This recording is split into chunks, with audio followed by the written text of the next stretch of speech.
cannabis grower who knows what they're doing? Are you looking for a one-stop shop for all things cannabis lighting? Then check out DutchLightingInnovations.com. On our website, you can learn more about our newest UV technology, which allows us to grow stronger, even better terpene profiles while reducing microbial growth. DutchLightingInnovations.com has all your lighting needs, from HPS to CMH to LED and UV. Lights of the highest quality for growers who know what they're doing. Designed, engineered, and made in Holland. Your one-stop shop for all things cannabis, DutchLightingInnovations.com. You can learn more about our newest UV technology. At DLI, we have decades in experience in both commercial and hobby horticulture. As a result, our engineers have developed a brand new range of horticultural lighting products that combine with the tried and tested manufacturing techniques of the existing commercial lighting products with a modern manufacturing process. As a result, we've created a comprehensive line of horticultural lighting products that are designed to enhance the user experience and produce better results. That's DutchLightingInnovations.com. All throughout history, the term stoner has been used a lot. In common usage, it refers to the guilty, the derelict, and the unsavory. The Oxford Dictionary redefines stoned as a state where you have lost your ability to behave or think normally caused by a drug like marijuana or alcohol. I find that to be unacceptable. Welcome to the Daily Chronicles. Here we talk to different types of stoners from all walks of life. So roll up, load up your bongs, ready up that dab, and tune in as we speak the truth about the stigma. This is the Daily Chronicles. What's up, my smokers, jokers, and smokers? Welcome back to another edition of the Daily Chronicles, y'all. What up, Rodney here. Today, y'all, all the way from Tree Street Packaging, we got my dude Billy Jamrock in the house, man. What's going on, brother? Oh, what's going on? What's going on, man? It's okay. So take two is always better, right? let's be honest. But yeah, man, I appreciate you sitting down with us today. Your story, okay? So Tree Street Packaging, your story. It doesn't start with just a normal. I wanted to create a business. Cannabis is a thing. I wanted to create a business. Yours starts with a rather familiar background. What I mean by that is, a lot of people who consume cannabis consume it for medical reasons. Your story starts with a medical reason. You want to tell us more? Yeah, sure. So when I was, this is 1996, I was 15 years old, and I got into some trouble with the wrong people. Anyway, I ended up getting jumped by a few dudes outside the high school. Well, they put me in a coma, and my head ended up being literally like this big. I don't have any memory of this whatsoever. The only memory I have is just what people told me. So I was in a coma. I mean, there's a lot of things that I didn't remember when I woke up. It was hard to like walk. I was very paranoid and scared. So I would have a buddy or two come over, and then every once in a while they'd smoke a joint. And then I started to realize when they were smoking joints, I wasn't having seizures, and then I wasn't as paranoid. I could go do things, and kind of how it all started, really. And then just kind of went from there, you know?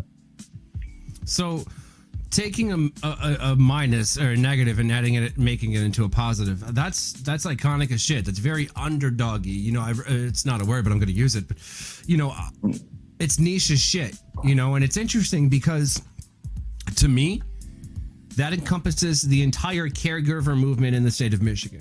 You know, it was started with freedom fighters, you know, back in the 50s and 60s, all the way up till today. Some of them still with us, some of them not. You know, and it takes, you know, the truth of pain, you know, what you were going through, you know, having to deal with the seizures and stuff. And then you find something natural and it solves your problem. You know, so really solving a problem seems like a very, you know, consistent thing in cannabis. For example, that's why you kind of, you know, from what I understand, you started Tree Street Packaging to solve a problem.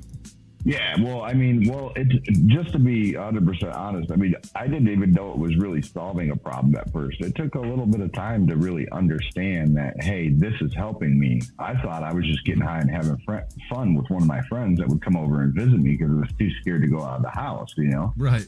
So, I mean, to me, it was a little bit different. I didn't really catch on to it. And then once I caught on to it, you know, a couple years later, whatever, and then I was just like, man, whatever I'm going to do, I would just sell weed just so I could have weed for free.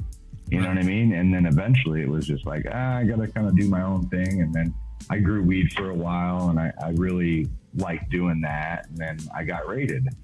And I was in Michigan. I was a caregiver. I wasn't doing anything wrong. As a matter of fact, the guy that was doing the lawn and stuff was there when they raided the place. I wasn't even there.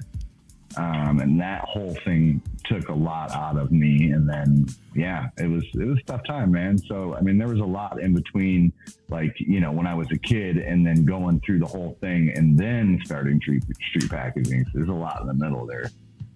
Well, hey, let's talk about it, man. Let's get to that middle.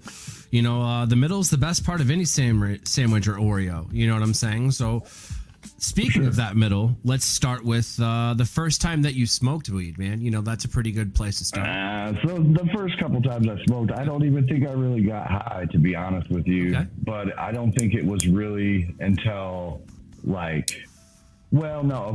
So I think the first couple times I really didn't get high, and then I did start getting high, and then I had that accident. So I was like 15 years old. And then after that, when I would smoke, it would not only get me high, but it would make my entire head tingle.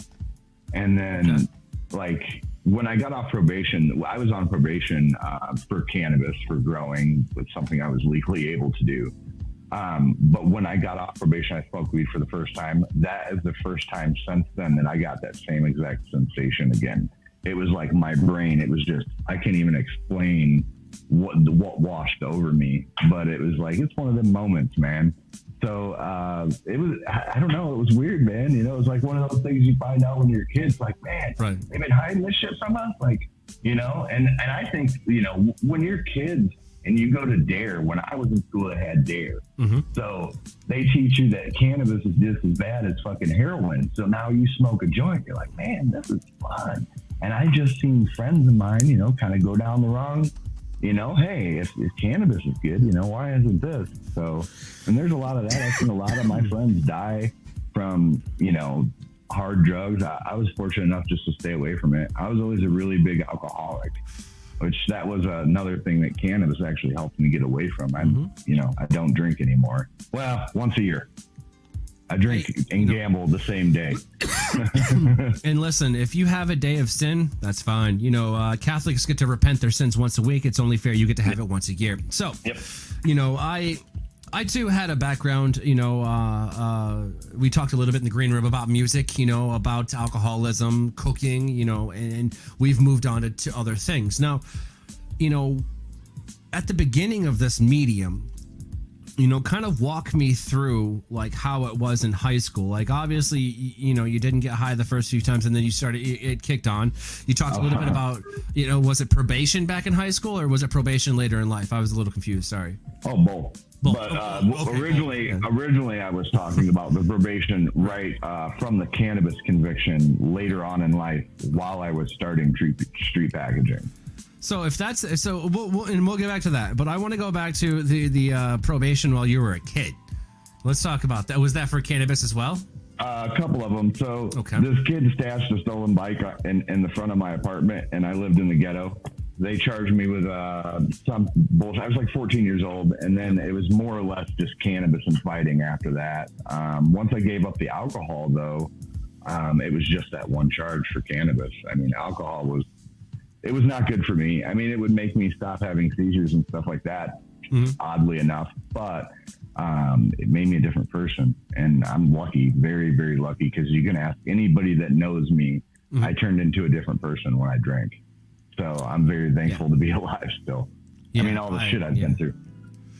I think that my story's, you know, very similar to that. It's not about my story, but I just wanted to point out that I really do see where you're coming from with that. And likewise, anybody who knew me when I drank would say I'm a completely different person. So I agree with that. Yeah. It's like, then it's like you're funny and it's good to be around and we're all having a good time until we're not. And then it's like, oh man, like, come on. And it happens instantly. Yeah.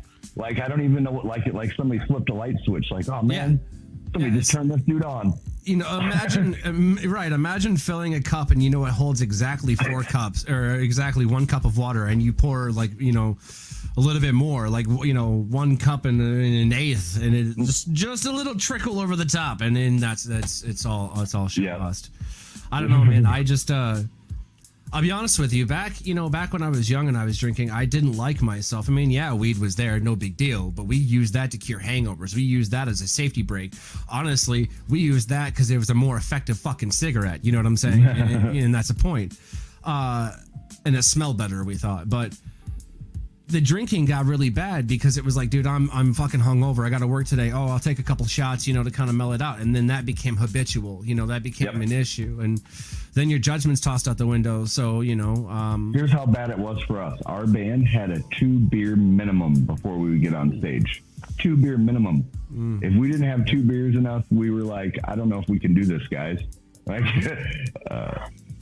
not too many drug addictions in our band. Thankfully, I didn't have anything other than drinking. But see, all the bands that I was in, you know, with the exception of a few, were drama. You know, that's the truth. Like, you get in there and everybody's like, I don't have an ego. Then you play and it gets a little bit heated. Like, you disagree about something, and instead of like moving on and compromising as a band should, it all clashes, you know what I'm saying? And there, I do very much. Oh my goodness.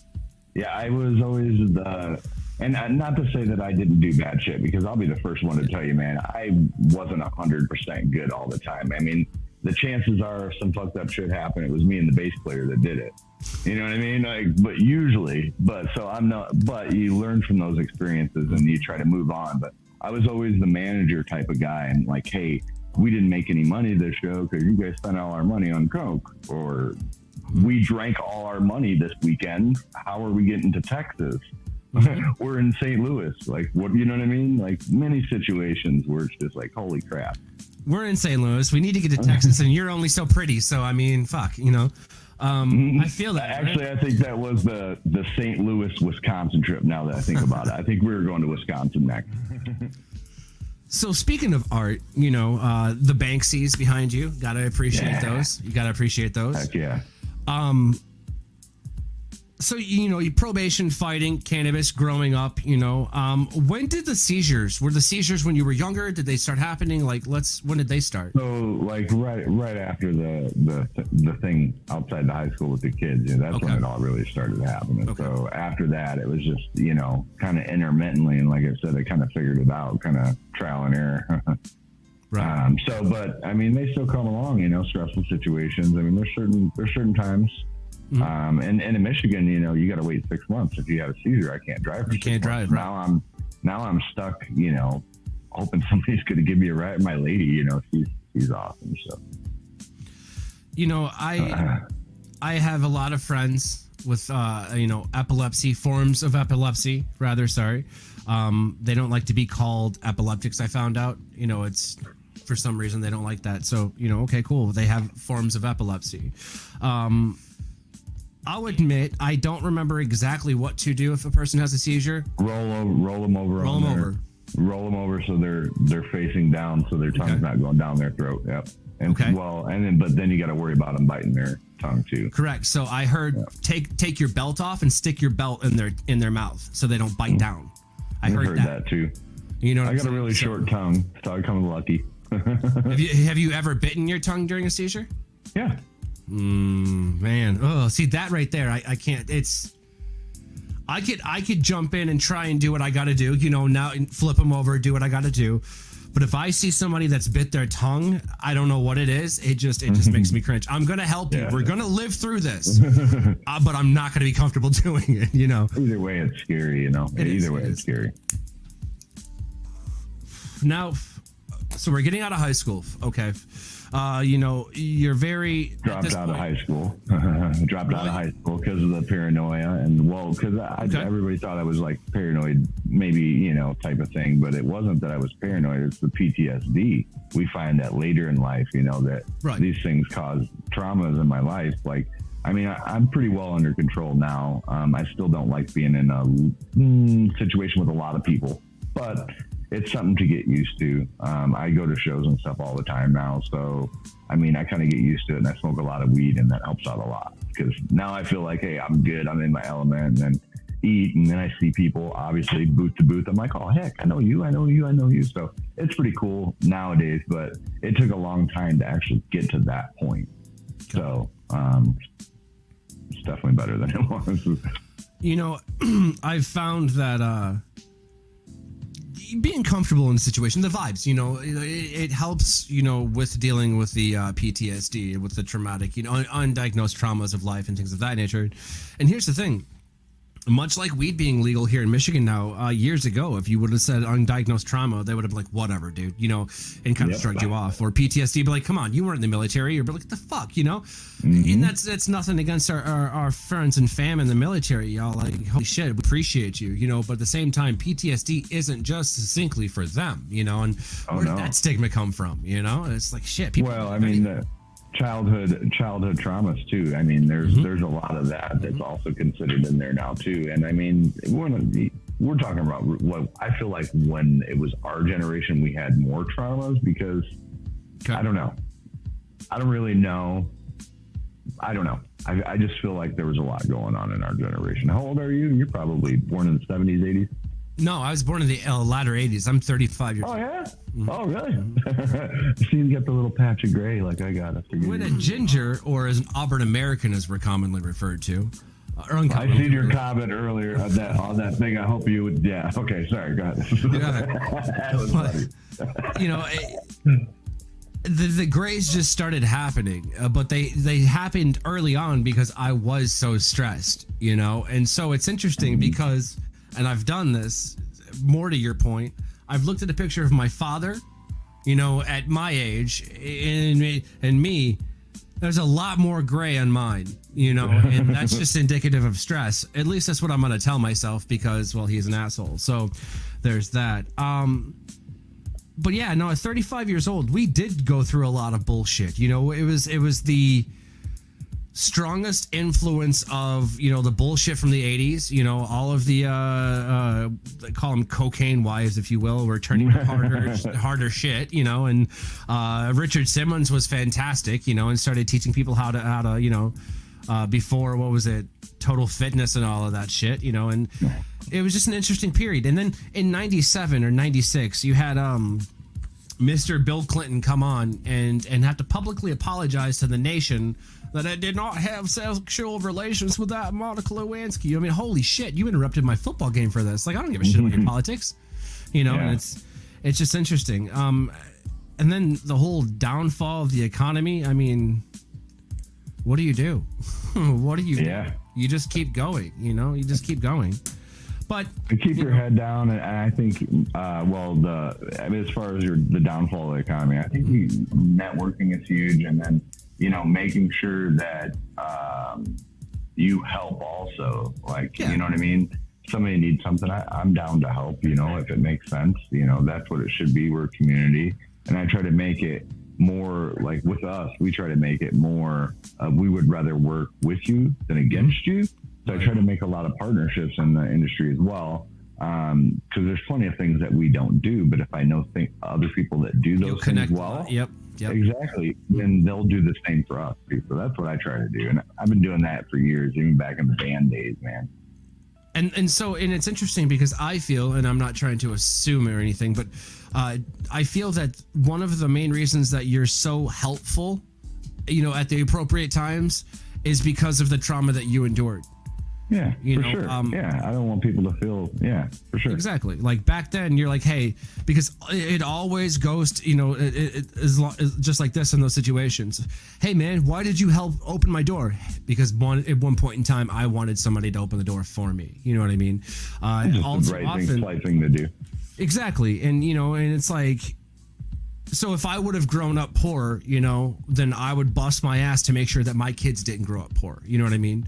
And it's that kind of be the change that you want to see in the world that's indicative of, you know, people that went through some traumatic shit, you know? Yeah, but us, you know, like for me, I wouldn't change a thing about my childhood. Well, maybe one or two things, but honestly, I don't think I would change anything because it made me exactly who I am today. And I'm very thankful. You know, all the help and all the realizations that I was able to make over the stupid mistakes that I made, and, you know, getting myself in a lot of screwed up situations, man. So it was all helpful. You know, although at the time it wasn't, but now it's good to look back and be like, man, this is where I'm at now. This is cool. This is fine. This is fine. Everything's still on fire, but this is fine. Yeah. Yeah. I just want to be happy, and I want everybody around me to be happy. That's the most important thing. If you can do that, that's really what it's all about. Which is interesting because a lot of people who will seek to, you know, vilify that or steal it away from you, your happiness, would say themselves, oh, this is what I think happiness is. So let me get this straight. Bringing down and putting down somebody else is supposed to make you look better. Hey, if it makes you happy, I think you should do as much of it as you want. If writing or drawing, whatever it is that makes you happy, do that shit. That's what I say. Hey, no, I dig it. You know, cooking's the same way. Cooking too, man. Oh, heck yeah. It's an art to it. You know, I disagree with that. And then here's why. I think that there is an art to it, yes. But I don't think that it's solely an art. And here's why. I think that there's art in it. I think that it can be artistic, Michelin quality. But I think that cooking in and of itself, the blending of the flavors, you know, the pulling of the heats, you know, the salting of the porks, the brining, the sizzles, everything, okay? I think it's just like everything that we would sell as chefs is the experience. You know, and so, yeah, experiences are artistic and things of that nature. Absolutely. But I think that in order for a person to have an experience, they need to be subjected to art. Now, people will be like, well, that's food. Not necessarily. You understand? Yeah, I mean, it's like the colors and like not only the colors and the presentation, but like the taste, and it like kind of all goes together. 100%. So the story behind the dish. By like the art, like, oh man, like his mother created this, and then they, you know, made it into this cool thing. That's kind of what I meant, because you can kind of mix this and that. You're taking different materials and you're making it into something. Yeah. It's alchemy. Yeah, it's 100% alchemy. You know, I will agree with that, actually. Then, you know, having it laid out like that, I will agree with it. Absolutely. It doesn't care what I fucking think, but anyways. You know, just a bit. Yeah. You know, so we're going through your young life, with the seizures and the pain and stuff. Now,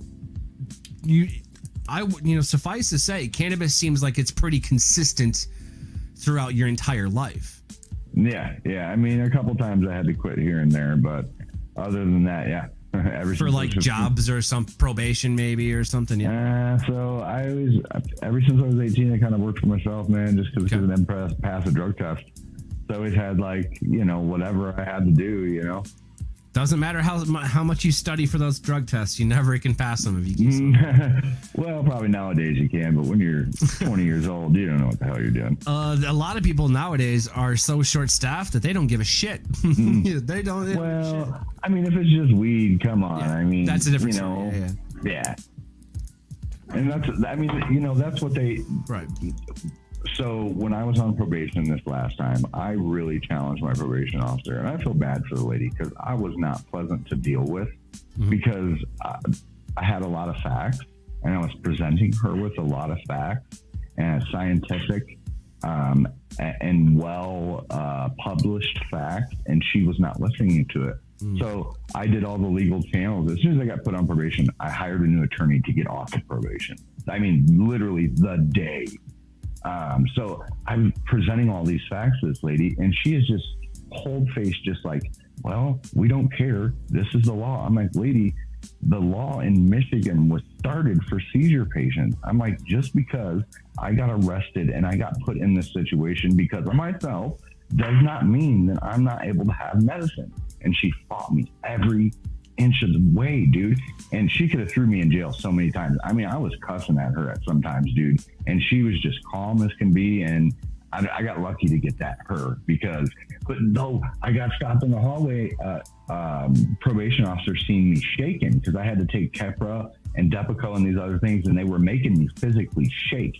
And this other probation officer seen me in the hallway. He's like, come in here. I want to see you in my office.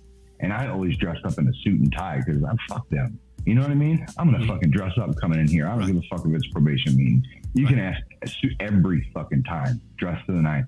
I went in there, sat in the Jones office, and he's like, why are you shaking?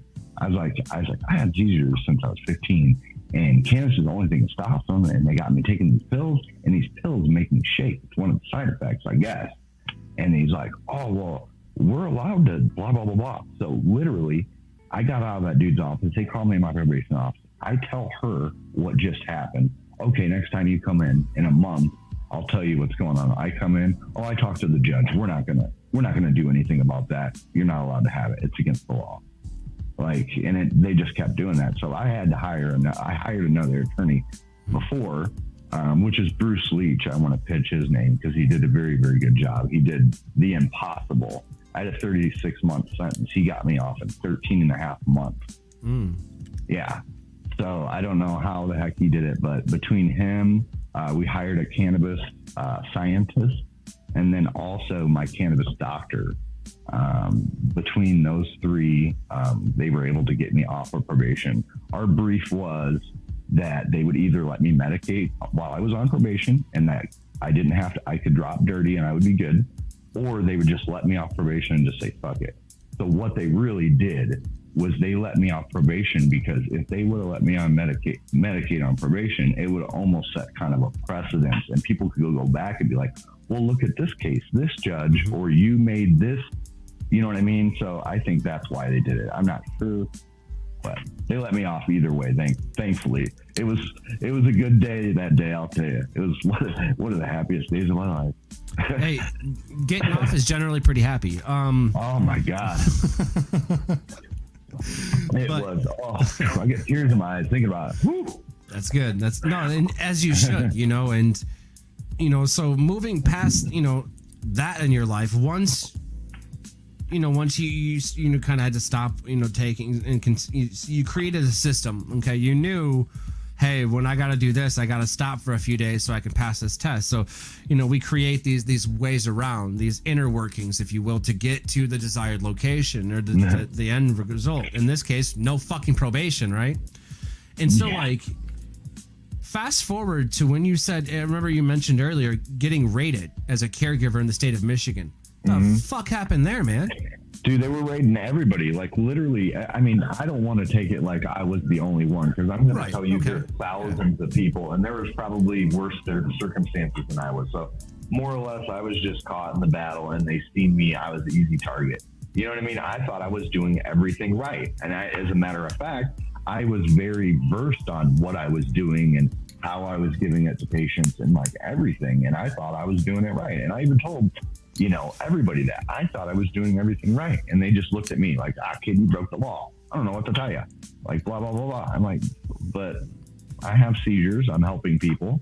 So I don't know. Yeah, it was tough, man. It was definitely 18 or 19 months of hell being on bond and going through that whole ordeal. What year was this? 2015. Yeah, 2015. So it wasn't that long ago. No. I mean, relatively not long ago. How many? So walk me through it if you don't mind. You said that the gardener was there?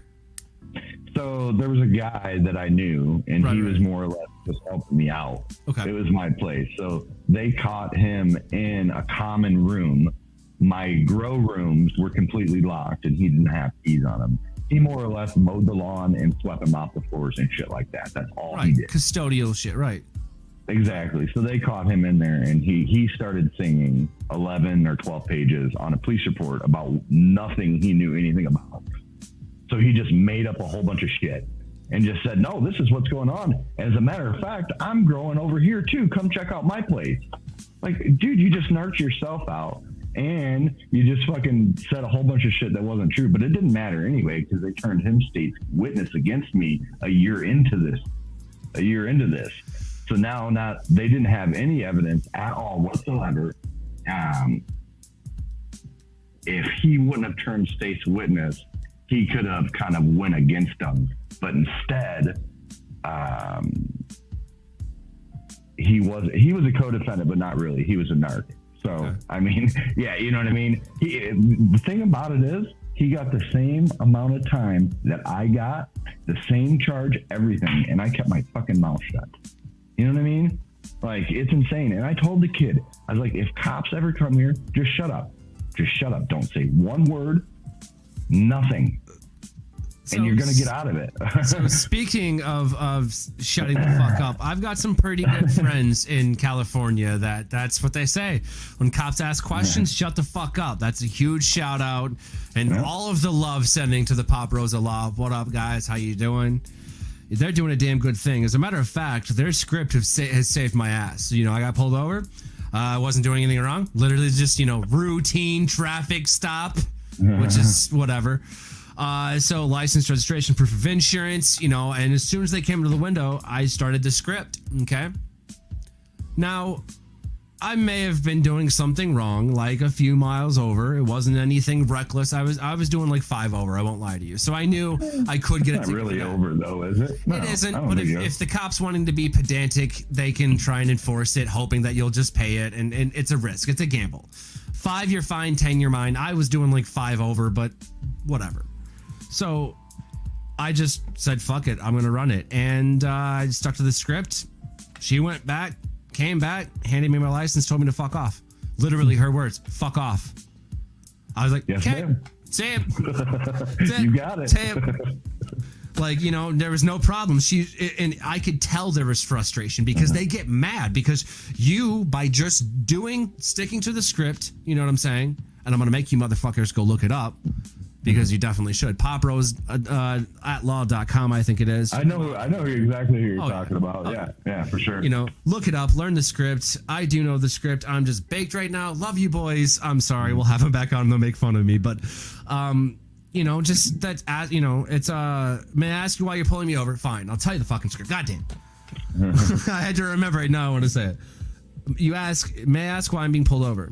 Okay. And then they'll insert reason here. Okay. And then you go, am I being detained or am I free to go? You know what I'm saying? And then when they ask questions, you say, I'm not discussing my day. That's it. Don't say anything more, anything less. I'm not discussing my day. Keep it fucking simple. That's it. Yeah. Repeat it as many times as you need to. Yeah. And then when they keep pressing you, you shut the fuck up and plead the fifth. Yeah. They will not fuck with you. That's the problem because they can't add any more to that, and they can't take away from that. That little script will sit. Well, they've normalized. The problem is they've normalized police taking everybody's rights away via cops on TV show. Well, it's the Patriotism Act. It's because the Patriotism Act in 2001, shortly after 9/11, they created the Patriot Act, which militarized fucking police. Well, that's not really where it started, because they've been trying to desensitize people for much longer than that. So it's all part of the it's all part of the steps, man. They're just hitting the steps. Cops and putting stuff. What happens? Oh, Miami cops, and you see a whole bunch of crazy shit. People see that and they literally get programmed. They don't know why they do, but I can tell you a good place to start would be 440. I feel you. All right, I feel you.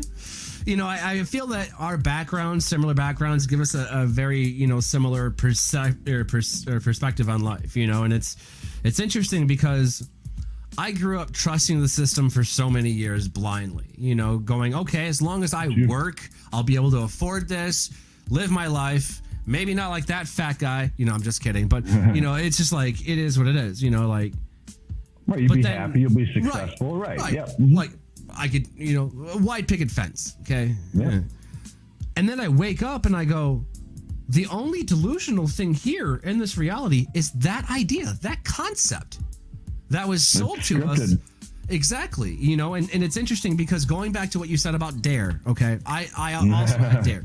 I fucked up, man. My parents, it's like I swear they did it to me because in Tennessee, they're teaching kids DARE at fourth grade. Fourth grade. Yep. Fucking think about that. Your fourth grader in Tennessee now knows what heroin is. Moving on from that atrocity, okay? So then I moved to a different school down there to fifth grade, which it's like the same fucking DARE officer followed me. You see what I'm saying? He got transferred. He's like, he's coming this year. This little shit again, twice won't hurt you. And so then, I moved again in like fifth or sixth grade, again, in the middle of the year or whatever. And then it wasn't the same officer, but it was the same, the same DARE dog, the same DARE setup, the same class. And I'm like, shit, I know all the answers, man. I know all the drugs, which is not something you want to say to a principal. Because I was standing in the hallway and, everybody's walking in. The DARE dog, walks in. Everybody's clapping. Oh, yay. All the teachers are trying to look away because they're, smoking weed, trying to grade papers at night and shit like that. The janitor's half drunk going, y'all, fuck this shit. I'm principal. I go, hey, guess what? And he goes, what's going on? He's kind of clapping, looking down at me. I was like, I know all the drugs. He goes, what? His world went silent, and so there were some questions. And I was like, no. I had DARE before. That's he's like, okay. Okay. Yeah, like, I was starting to wonder too. I'm like, damn. Right. Yeah, it was like almost just took a letter from your friend narking myself out. Damn, But anyways, so it's like, so I had it for 3 years. There's only one good thing about 3 years of DARE like that, and my unfortunate circumstance is the fact that I got 3 DARE t-shirts. That's it. 3? That's it. I got. Oh, you did it for 3 different years. I got you. Exactly. And and as long as you do the program, quote unquote, you know what I'm saying? You get the free t-shirt. Your t-shirt and your graduation at the end of the year. Yep.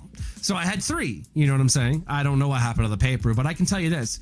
I've got a picture of me somewhere 18, 19 years old I was very skinny, beanpole, in my DARE t-shirt from like fucking 5th grade. Nice. It was that black one with the red and the white. Yeah, you can tell the original one. It was washed. It's washed. It's a black shirt, obviously, with the red and the white, and it's been washed so many times that the black is almost white. You know what I mean? It's so faded. And so it's like, and there's little small holes and shit. I had that one. I had the tie-dye one, and I had the red one with the black letters. I only had the black ones. They wouldn't give it to me, but we only had the black ones when we were. When I was in, I don't know. I mean, I graduated in '98, so I'm a little older. A little bit. But at the same time, like, it's funny because if you think about it, most people dabble with marijuana or cannabis in high school. Okay. So if you have this shirt, let's say like you're wearing a DARE shirt and you kind of wear that all the way into high school, nobody's really going to give a shit. But me, I think it's kind of funny that like there was people still in high school wearing the Dare t-shirt, smoking a joint. To me, that was the best type of irony. That's perfect. I feel like I've seen kids in our school doing that as well. Yeah. I mean, you could buy it online the hippie now. kids, you know. Oh yeah, the burnouts, long hairs. Yeah. Stoners. That's that term. There's that term. Stoners. But you know, you were stoner no matter if you were like a hippie or if you were like, you know, a metalhead or whatever. If you smoked weed, you were a stoner. I remember the first couple of times I really did smoke with friends. Like we intentionally went and smoked weed, right? And we had this thing where like we would cough near each other, and like the deeper our cough, which is not something you would do now. Don't cough near anybody nowadays. But, you know, but we would cough near each other. Right. You're like, I need you to fuck off 6 feet that way. Which is something you can say now and people have to listen to it. It's dope. But no. So we would cough, and like the deeper your cough would mean the more that you resined out, quote unquote, your lungs. You know what I'm saying? Like that's the truth. Like you have to smoke weed to resin your lungs out and get your smoker's cough. That was our idea. None of that is true whatsoever, but we thought so, you know, and so that's one of the things that we did then. I find it funny that in Dare, they taught, like you said, it was cannabis and fucking heroin. You know, it was right there. Okay. Same thing. Exactly. And so I thought, you know, for the longest time, man, if I smoke a joint, there is a chance I could die. I thought I'm going to be addicted. I'm going to be a drug addict. Yeah, like, strung you out. know what I mean? Yep. I thought I could become an alcoholic by smoking a joint. You know what I'm saying? I was very listening to jazz music. I don't even know. Yeah. Now he listens to jazz.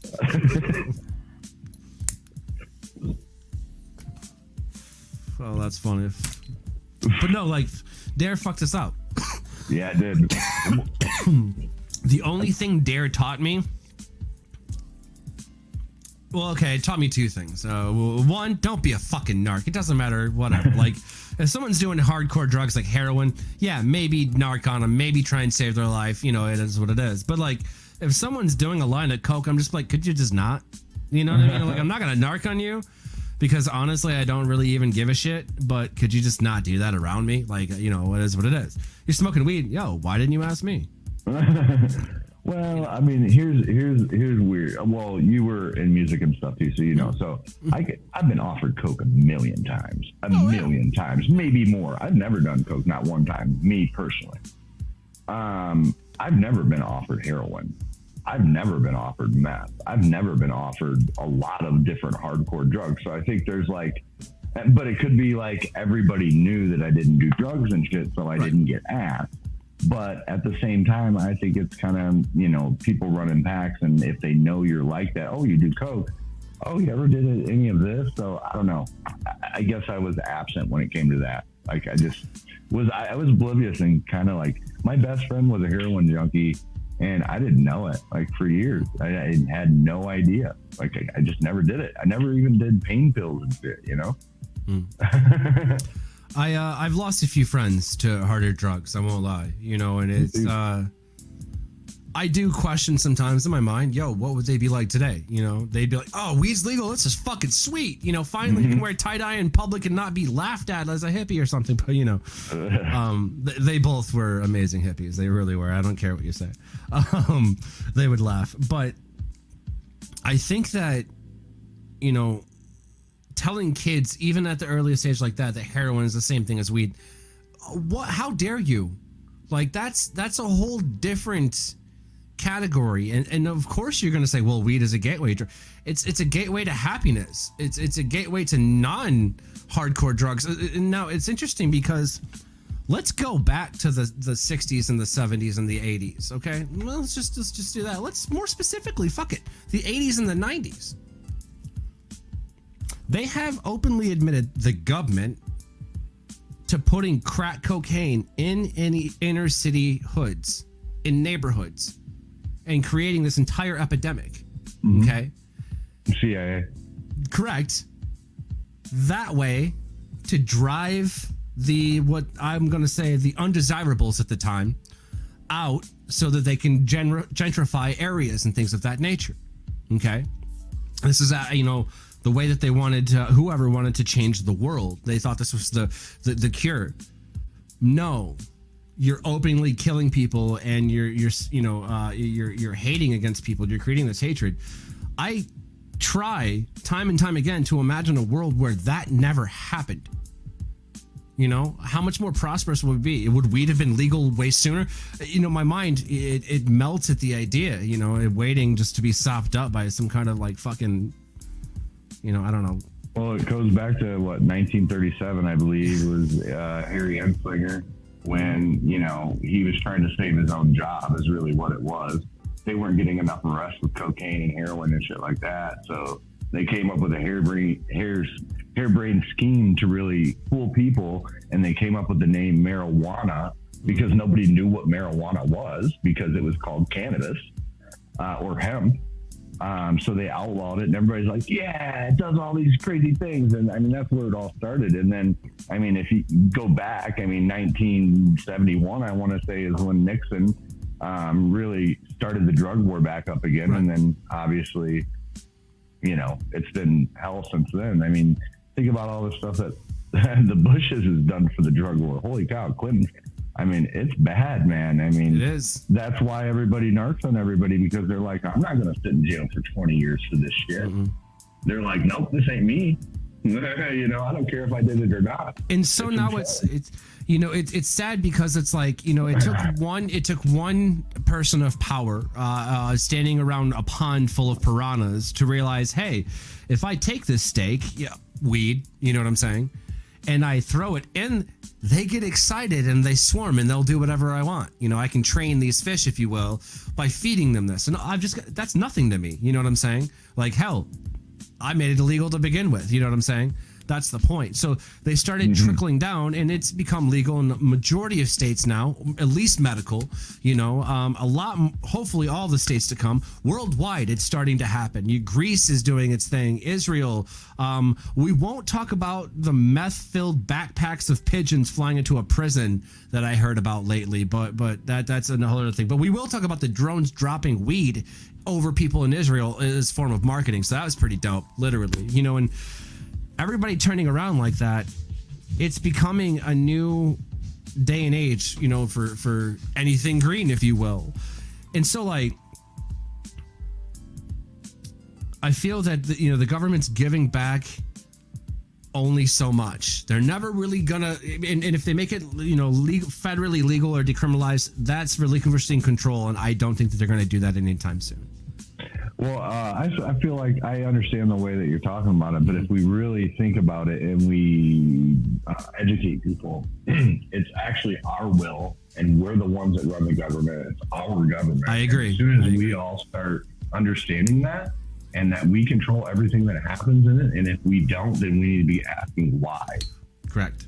And if the problem is today's society fills you with so much bullshit that means nothing, like sitting in the DMV or the BMV or whatever it's called for 2 hours when they already know who you are. Why do you have to follow up? Give me your license, here you go, give me a new one, thank you. Have a great day. But no, they make it that way to fill your day with useless bullshit that means nothing, so you have no time to think about what's actually happening right in front of your eyes. 100%. I mean, for example, your taxes. Okay, time out. Let's talk taxes. First and foremost, Michigan taxes? You want to talk Michigan taxes? Just tax. Well, yeah, but taxation is theft, period. And I will fucking prove it, and I can prove it this way. Taxation is theft. Let's go all the way back to George fucking Washington. George Washington, a rich, really white person back in the day, our first president, wanted a road, a paved road or whatever, to his new cottage or vacation home. So he rigged a lottery, okay, and then fucking did that. Now, why is that important? Well, hang on a second. Hang on. If they're willing to rig a lottery, what the fuck makes you think they're not going to rig your taxes? So basically, you pay into something, and they go, oh, we're going to do this, and then they just never do it. You see what I'm saying? But they got to do so much to keep you paying in. That's the entire idea there. Now, fast forward back to this, you know, to today. Michigan taxes are fucked, okay?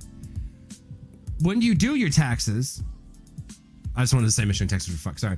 When you do your taxes, they're like, well, okay, how much do you think you owe?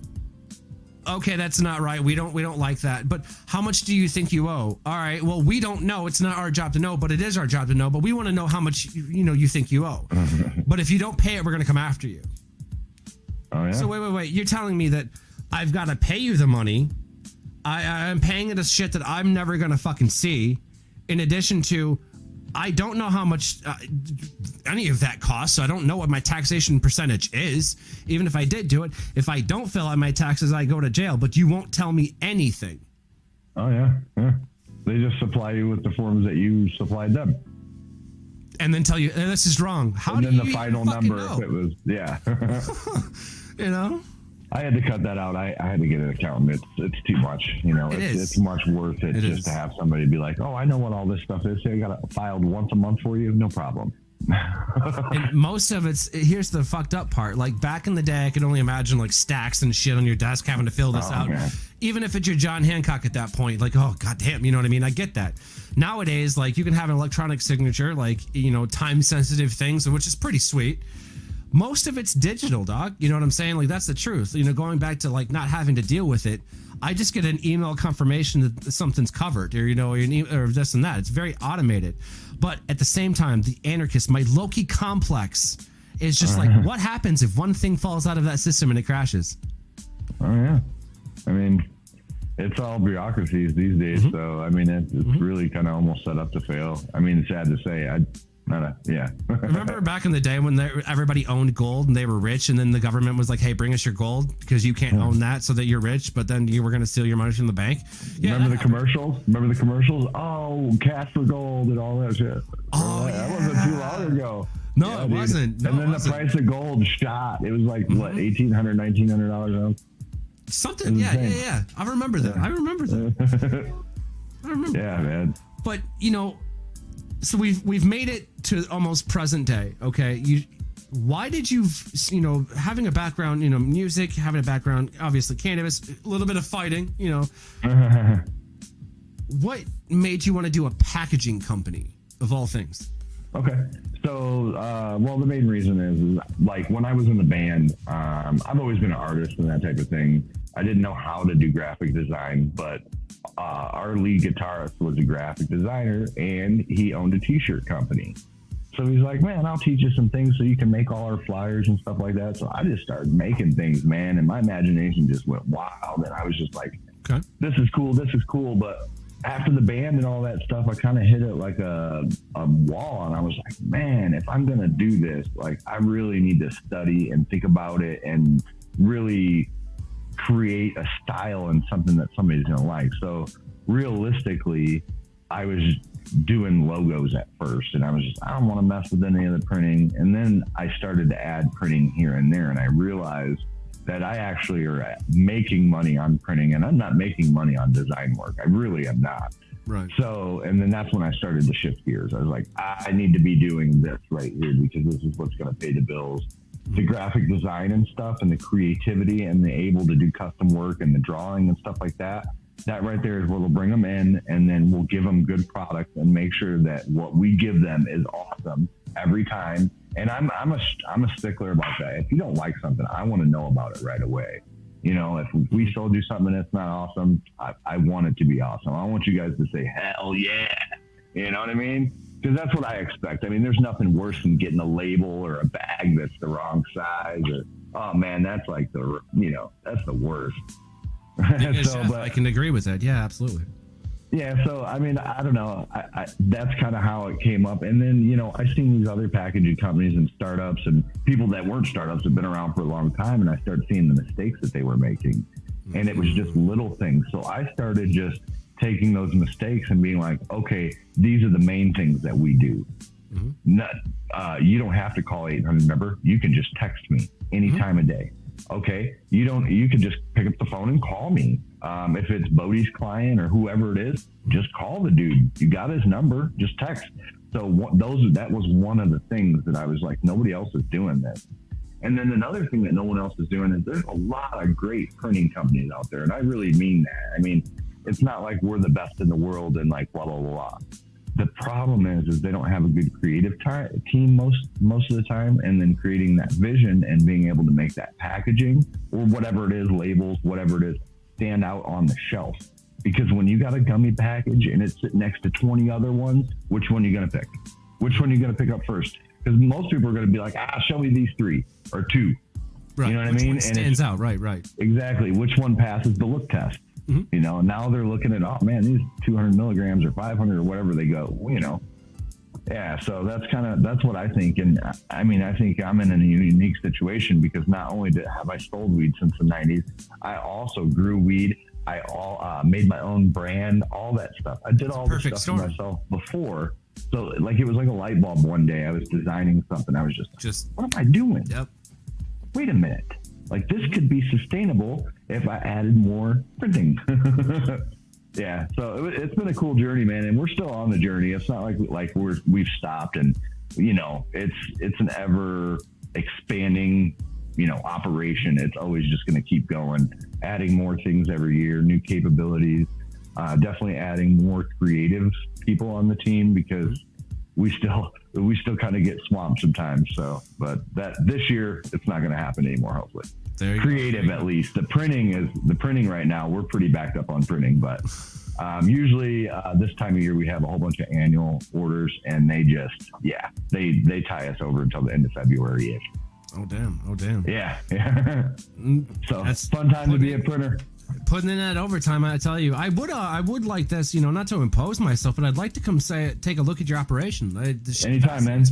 You know, Anytime, I'd like to come take a look at it because, like, I worked briefly. I midnighted. I worked first shift at a restaurant and third shift at a warehouse. You had to, right? And it was a paper place that made coupons for newspapers, that like inserts and shit.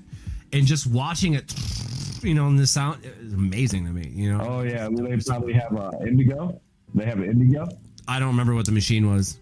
Was it a press? Yes. Was it a printer? It was a press. Yeah, it was a cool. press. Yeah, the press really was the best. Like, it was, and it's so fast. Mm-hmm. It's ridiculously fast. Like, you know, you think, like, in my mind, okay, and correct me if I'm wrong, and the producers are going to get mad because we're going to go over today, but I don't give a shit. So in the kitchen, you have a printer which prints out little strips of nightmares that overall collectively are just these bullshit tickets that I fucking hate. But exactly. Yep. So you hear, so they have little sounds, and it's never anything quick. It's never fast. Although we would want it to, because hurry up and kill us quick. Don't pull the Band-Aid off slow. The fact is, it prints really slow. So hearing that and having the tinnitus set in, and that being the sound of everything that is, you know, truly a nightmare, one would have a very biased view on printers and things of that nature. Once you get to see one of these Indigos or one of these machines in action, it changes your perspective. Yeah. Well, it presents another problem as well too, because if you think about how fast that machine is running, think about how much jobs you got to keep that thing going. Mm-hmm. When that thing stops, it costs money. Mm-hmm. That thing has to keep running. If it doesn't keep running, man, you're not making money. And then the maintenance too when it stops, because then, you know, the ink's not flowing through the, you know, the nozzles and everything. So there's a lot to it that people don't really see, depending on the equipment that you're working with. This is true. Same in the restaurants, man. Same in the restaurants. And, you know, same with music, believe it or not. Yeah, you know, it's, you know, people understand, they think, okay, a garage band or a band is going to kind of, you know, write these songs. All right, cool. They're going to practice them till they can't play them wrong. All right, cool. They're going to book these shows. All right, cool. But you got merch, you got marketing, you got advertising, you got PR, you got fixers, you got this entire team. And so why do I bring that up? Because everything that we've talked about today, teamwork, man. You know what I'm saying? It's all about foundation and teamwork, you know? And like, I feel that people, although they may come and go in our lives, whether it's good or bad, people teach us a lesson, you know, and they may or may not mean to, you know. I'll explain briefly. Grandma, all right, will teach you how to make, listen, you're going to learn how to make chicken and dumplings today, okay? She's going to teach you and pass it on so she knows that you know how to do it and not fuck up. Mm-hmm. Or do it and fuck up. Either way, she taught you. She did her job, right? You know? But like, let's say the bully that picked on you on the playground, it taught you to get tougher, right? You know what I'm saying? Yeah. But he didn't see it like that, or she didn't, or whatever. However, that person identifies now, right? But the fact is, they teach. We learn these things. You know, someone talking shit about you, you learn. Yo, I ain't said shit about you, so what's I said about you? You know what I mean? We learn that sometimes it's okay to ask for help when we need it, and it's interesting because I think that a lot of the quote unquote traumas in your life, like you were just surviving, man. You know, I did a lot of it to myself though, because that's true though. To be honest, I've always been a very intelligent person, and I let the alcohol and shit get the best of me. Mm-hmm. So I mean, I'm definitely no saint. Yeah, I mean, I did a lot of it. I did to myself, but I endured a lot of things. But the best thing that I can take, or anybody should take from the story, that I was able to learn a lot of lessons along the way and make my life better, and then feel happy too, because a lot of people think that money is what makes you happy. And although money is cool, and like, yeah, it'd be cool to go to Vegas whenever you want, but if you could just be happy with who you are, that's the biggest thing. It took me forever to feel that way. And I mean, if I wouldn't have had my lady and my daughter and, you know, my family and shoot, everybody at my shop, I mean, they helped me get through the day. It's awesome. And that's what it's about, man. You know, and there's a truth in that. There's a truth in happiness that you can only find on the way to being happy. There's a truth in pain that you realize, you know, hey, I'm at my breaking point. We got to do something. You know, I'm hurting physically, mentally. I'm hurting. So you seek out, you know, something that's curing that. In your case, a very consistent and competent thing in your life was cannabis, man. You know, yep. it was there for you. And he's the only one there. right. I'm not sitting here saying that everything surrounds that. No, but the two walk hand in hand. You know what I mean? There's a very, I want to say a tautological, heliocentric, you know, love, like containment there, you know, and I feel that led to the happiness. I feel that helped you find a happiness. And dude, Tree Street Packaging, that's you know, it's I saw the website, I read the about us, I've seen the people that you've associated with, you know, the things that you're sponsoring, the things that you're doing a great deal, fucking very chill, smart, strategic, but impactful all at the same time. Oh, yeah, thanks, man. I definitely appreciate that. It's been many years and lots of thought and lots of fucking labor. That definitely just on me and my ladies, and also everybody now that works for us. Mm-hmm. I mean, even when we're not busy, we're constantly figuring out how to refine. And I'm blessed to have such a great team. I really am. It's definitely a great experience. Best time of my life. So, real quick, I asked this question for the last few episodes of the show. I'm just going to answer. Go ahead. What's the question, so everybody can? Yeah. If you're just tuning in, this question is now going to refer to the lie. Okay. From now on, I'm going to do this kind of like theme in my mind, and I've been doing this a lot. I want to have two truths and a lie. You know, that's the truth. Everybody's like, oh, the question is, my man, looking back at your life, complete 180 from where you stand right now, all the way back to 11 years old, 8 years old, as far back as you can remember. What's one lie that you have told among all of the lies that you knew you were lying, you got away with it, but you shouldn't?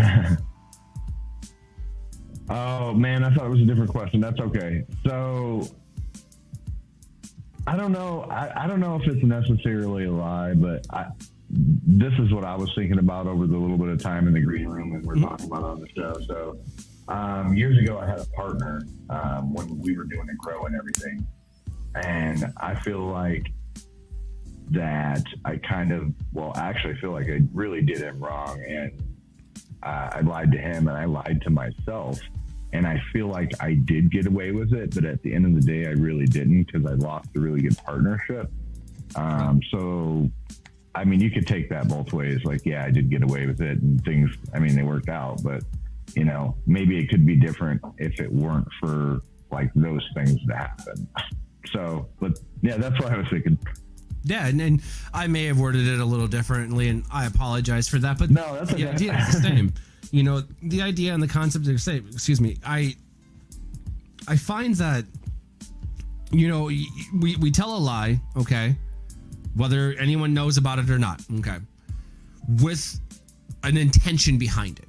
Sometimes they're pure, white lies, we've called them. Sometimes they're not so pure, and sometimes they're deceitful. You get the idea. So in doing that, that shit sticks with us. Okay? If you tell a deceitful lie and you get away with it, you're like, I now know with this person and this interaction, I can be deceitful and get away with it. Okay? You act differently. Okay? So then when you have a person, when I ask a question like that, you're like, yeah, man, my partner, dude, it's eaten away at me all these years, blah, blah, blah, blah. That's worth the reconciliation, if possible. If the two were to come together and be like, it's eating away at me, hey man, yeah, I know, you can kind of, it's easier to start to break the iceberg that way, right? But that's the truth. You're paying a penance for that. You carried that shit. That's a fucking lesson. Yeah. Yeah. And that's it's greed. For me, it was greed. And then I had to kind of tell myself a lie to make it right in my head. And then I did it, and he let me do it. He let me get away with it. But at the end of the day, I lost more than I gained. Right. So, that's we're faced with decisions like that every day. And then, the Pied Piper, he's going to come back around and face you with that same decision again. If you make that same mistake, things could change your whole life around. It's like the circle of life. Like people, do you understand? Like, I keep having the same problem with this girlfriend. I'm right here. And I go around and we're together for like a year or two. And then, man, I break up with this girl and I get back with this girl and it's the same shit. You got to figure out what's keeping you in that circle. Once you figure out what's keeping you in that circle and you make a different decision, it's going to swing you in a different decision. Don't think they're not going to come back around to see if you learned your lesson, because they're going to be facing you with that decision again. And they're going to be like, okay, did he actually learn? Because that's when I started picking up that pattern. I was like, wait a minute, I can change these things. Like, this is what's happening. I feel like I'm good at math, good at picking up on patterns and seeing things, thinking about things in different ways. Sequences and shit. Yeah. Yeah. I feel like I've always been thoroughly convinced that the Pied Piper and Karma are dating. Yeah. Oh yeah. But hey man, I appreciate you coming on the show today. Y'all check my man Billy out, treestreetpackaging.com. Y'all are Instagram and Facebook, right? Yep. We got I think we got a TikTok too. Oh, TikTok. Yeah, on TikTok. Still new. Listen, I've been on TikTok for a little bit, but I can't. When I want to talk, I tick, and when I tick, I talk. So we'll figure it out. Yeah. I hope to just hire some PR person down the road and be like, this is what we were doing. You weren't doing anything. I know. That's the point. You got to get somebody that takes care of it, that's good at it. I feel like I'm good at it, but it could be better. That's why I had somebody like, hey, Kalina, our social media lady. I was like, come here. We need to do some stuff. She's like, I got this.